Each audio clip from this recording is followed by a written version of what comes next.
चर्चमध्ये बसूनही जर मनामध्ये पास्टरांविषयी राग, कटुता आणि चाड्या असतील, तर ती उपासना देवाला आवडत नाही प्रियांनो. काही लोक चर्चमध्ये येतात, प्रार्थना करतात, स्तुती करतात, पण त्यांच्या मनात याजकाविषयी राग आणि द्वेष भरलेला असतो.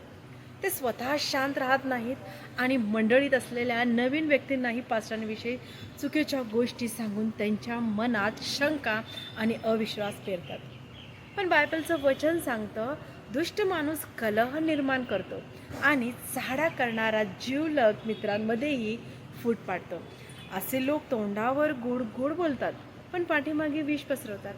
ते स्वतःला लपवण्याचा प्रयत्न करतात, पण देव सर्व काही पाहतो. माणसांना फसवता येईल, पण देवाला नाही प्रियांनो. बायबलचं वचन सांगतं, जे गुप्त आहे ते प्रगट केल्याशिवाय राहणार नाही.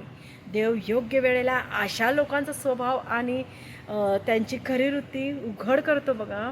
कारण देवाचे घर हे प्रेम, एकता आणि सत्यासाठी आहे, मत्सर, साड्या आणि फूट पाडण्यासाठी नाही.